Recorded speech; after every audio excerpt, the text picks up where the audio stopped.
Well, in my whole new ideology, philosophy that I'm going forward with, it's more of a class division, and we are supposed to be having some Ron Paul people come to the island this weekend to join us in our anti-war, anti-imperialist message. We might not agree on everything, but we sure agree on that. And so I think these core principles that we're putting together with this Declaration of Peace will be something that everybody can sign on to. You know, we're not going to talk about, you know, where we differ on healthcare or economics or anything like that. It's just going to be solely about protecting human beings and human life and our children and our grandchildren. So I'm sure that this will be something that everybody will agree to. Well, and you know, when you say your basic premise for these core principles is simply the self-evident truth that everybody owns themselves and has a natural right to their own life, that ought to appeal to all liberals and all conservatives in this society. That's what everybody claims their basic premise is, most of the time anyway, except, I guess, Bill Kristol and them. Yeah, well, you know, and we have to reclaim those rights. We can't be used, and one of the tenets of this principle is not to be used as pawns of the state. You know, to kill other people's children or to be killed. Well, do you think that maybe the liberals who are not so concerned about the war anymore, you think maybe they just don't even really know? I mean, the media has been really quiet. They don't say, you know, they don't cover the Iraq war on a daily basis at all. Maybe even they don't on a weekly basis. And they don't really emphasize that Obama is actually escalating the war in Afghanistan and into Pakistan. I mean, it's not like they deny it, but they don't really talk about that very much. All the focus is on health care, et cetera. Well, I think for some of the people, Democrats, that's true. I think many Democrats and the Democratic base is anti-war. And, you know, I've been welcome here on Marthas Vineyard just as you know, not as, you know, profoundly or intensely as Obama has, but everywhere I go, people love me. And, you know, there's some kind of disconnect there, isn't there, Scott? Because Barack Obama and Cindy Sheehan don't stand for the same things at all.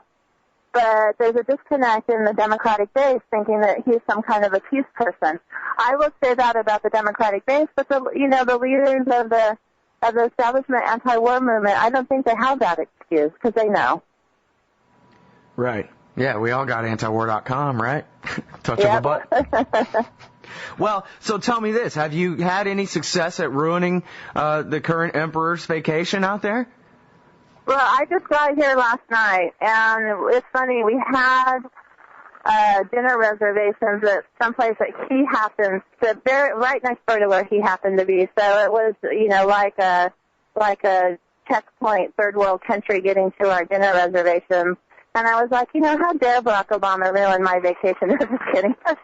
But, not, you know, we haven't had an opportunity yet. And like I said, we were going to start our protest today, but the unfortunate passing of Senator Kennedy. So we don't even know how much longer the president's going to be on the island. But he knows we're here. You know, everybody knows we're here.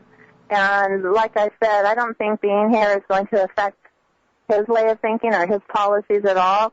But what we need to do is reach out to people who protested under Bush, and to get them back on board with the anti-war movement. We're having an anti-Afghanistan protest on October 5th in front of the White House, on Monday, October 5th in Washington, D.C., so we're hoping to build some momentum for that. We're hoping to build some momentum for people to challenge the system no matter who's president. And that's just basically what it's all about. It's about the system. Well, you know, I got an email this morning from Jim Ostrowski. He's a LouRockwell.com libertarian, and he hosts the blog Political Class Dismissed. And he wants to have a big kind of libertarian-based anti-war rally, I think, on September 5th. As I said, we're going to be talking about, or maybe I didn't say, I'm about to say, we're going to be talking with him about it on the show tomorrow. And I think that's, you know, the anti-war movement, such as it is, always was so small Cindy, and we've got to try to look for allies wherever we can. And if it comes to the best we can do is try to build an anti-war right, as hopeless as that sounds, focus on the financial cost, focus on the fact that it's conservatives' kids who are being killed for the most part, because they're the ones who give their kids up for military service the most, and that kind of thing. We've got to try. I don't know. Well, we had a chance in '05, though, when we had hundreds of thousands of people on board with us. But what happened was the movement was co-opted by groups like Move On or United for Peace and Justice, and their main goals were to elect Democrats. So once Democrats took over power back in 2007, it killed the movement. And in 2008, well, it didn't kill the movement. It might have put it on life support. But in '08, when Barack Obama was elected, it killed the movement. So we're here trying to revive any kind of feeling on Marthas Vineyard. And it's a lot nicer than Crawford.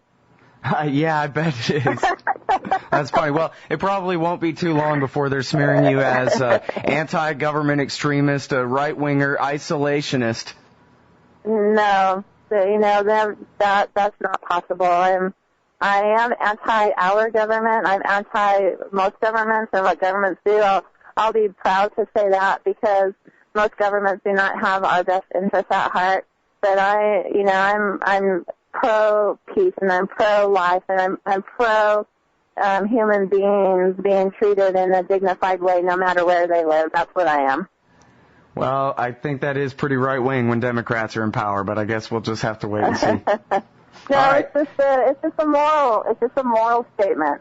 It's just a basic moral statement that I think anybody should be able to sign on to. But I got to get going now, Scott. Right. I was just going to say thanks very much for your time on the show today, Cindy. I really appreciate it. Well, thanks for talking to me, and we'll talk soon. I'm very easy to get a hold of. Okay, good deal, and good luck this week. Thank you. All right, y'all. That was Cindy Sheehan, and we'll be right back.